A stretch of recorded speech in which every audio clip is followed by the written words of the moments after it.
God incarnate ہے. خدا نے شکل اختیار کر لی ہے انسانوں کی. یہ بھی بدترین شرک ہے. یہ ہوا انڈیویجول لیول پر. چنانچہ آپ کو معلوم ہونا چاہیے عیسائیت میں بھی پہلے عقیدہ تھا کہ حضرت مسیح گاڈ انکارنیٹ ہے، خدا کا ظہور ہے، خدا کی شکل ہے. بعد میں پھر تثلیث کا عقیدہ وجود میں آیا، اور پہلی تثلیث مختلف تھی موجودہ تثلیث سے. پہلی تثلیث تھی باپ، God as father, God as mother, حضرت مریم کو شامل کرتے تھے، اور پھر گاڈ ایز سن، حضرت مسیح. تین. اور اس کے بعد حضرت مریم کو وہاں سے بے دخل کر کے دی ہولی گھوسٹ، جبریل امین، ان کو شامل کیا. تو یہ فلسفیانہ مذاہب کے شرک ہیں کہ جو دنیا میں پیدا ہوئے ہیں، اور یہ شکلیں ہیں کہ جو شرک فی ذات کی ہیں، جو بدترین شرک ہے، جو اللہ کے غضب کو بھڑکانے والا شرک ہے، اور یوں سمجھیے کہ اریاں ترین شرک ہے. یہ شرک فی العقیدہ کی بدترین صورت ہے. اسی کی نفی کی ہے اللہ نے بہت جامعیت کے ساتھ 4 آیتوں کی ایک صورت میں، جس کو حضور نے کہا کہ ثلث قرآن کے مساوی ہے، تہائی قرآن کے برابر ہے. سورہ اخلاص، قل هو اللہ احد اللہ الصمد لم یلد ولم یولد ولم یکن لہ کفوا احد.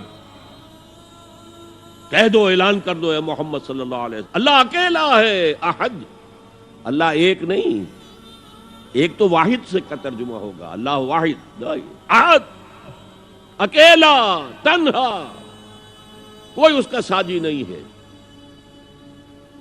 اللہ الصمد، سمد اس کو کہتے ہیں کہ جس کا کوئی سہارا لیا جائے، جس کے سہارے سے کوئی چیز قائم ہو.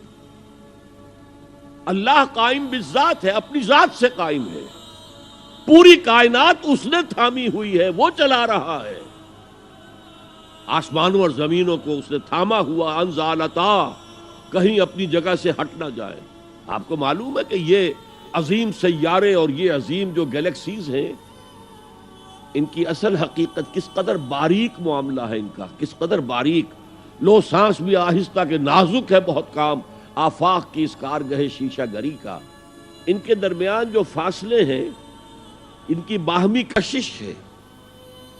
اس کو ایک کشش ادھر سے کھینچ رہی ہے، ایک کشش ادھر سے کھینچ رہی ہے، تو یہ اپنی جگہ پر قائم ہے.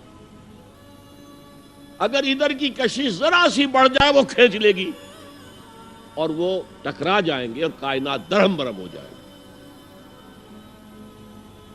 یہ تو توازن ہے. اسی کو کہا ہے سورہ رحمان میں ووضع المیزان. لوگوں نے سمجھا میزان سے مراد یہ زمین کی جو میزان جس میں ہم تولتے نہیں.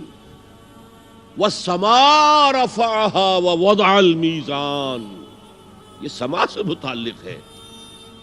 کاسمک بیلنس ہے جس کی وجہ پر یہ کائنات قائم ہے. Cosmic balance.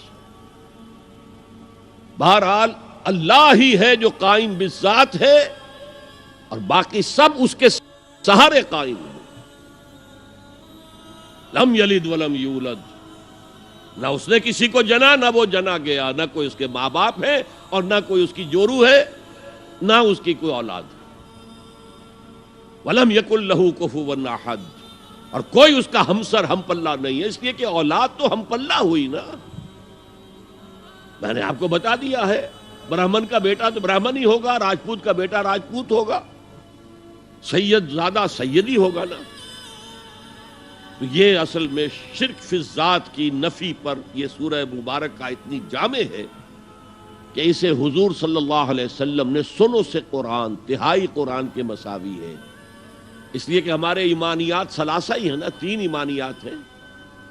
ایمان باللہ توحید کے ساتھ، ایمان بالرسالت، اور توحید کے موضوع پر یہ جامع ترین صورت ہے. تو قرآن کا 1 تہائی ہو گئی. هي الحلقات تحفظني بآيات من القرآن، هي الحلقات تملأني بحب المصطفى العدنان.